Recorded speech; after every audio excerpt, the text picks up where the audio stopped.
বৈঠকে মহিলা বলেছে চাঁপাইনবাবগঞ্জের ভাষায়, বুবু তুমি যখন নামাজে দাঁড়াবা বুবু, তখন দুই পায়ের গোড়ালিকে জমা রাখিও বুবু।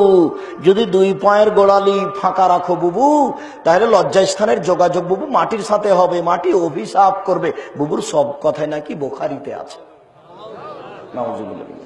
বুবু শাড়ি পরে নামাজ পড়িও না বুবু, শাড়ি পরে যদি নামাজ পড়ো তাহলে ভিতরে ল্যাঙ্গট পরে নিও।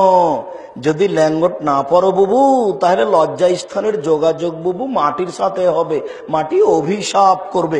বুবুর সব কথাই নাকি বোখারিতে আছে। বুবু যখন তুমি সিজদায় যাবা বুবু, তখন হাতি যেমন মাটিতে পড়ে যায়, তেমন একবার মাটিতে পড়ে গিয়ে বুককে উরুর সাথে লাগিয়ে আঁটো সাঁটো হয়ে সিজদা করিও বুবু। যদি বুককে উরু থেকে পৃথক রাখো বুবু, তাহলে স্তন ঝুলন্ত থাকবে বুবু, পর্দার ব্যাঘাত ঘটবে। বুবুর সব কথাই নাকি বোখারিতে আছে। ছি ছি ছি ছি ছি ছি ছি ছি। বুবু শাড়ি পরে আছে, বুবু বেলাজ গায়ে দেয়া আছে, বুবু চাদর গায়ে আছে, বুবু ঘরের মধ্যে আছে, তবু নাকি পর্দার ব্যাঘাত ঘটে। কোন ধরনের নোংরামি কথা! এই বৈঠকে বাতিল, এই মহিলা বৈঠকে বাতিল।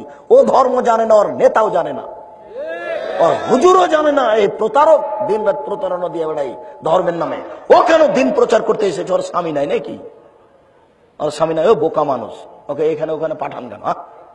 এই জেলা ওই জেলা পাঠান কেন? আপনার প্রয়োজন হয় না একটু পা টিপিয়ে নিতে পারেন না?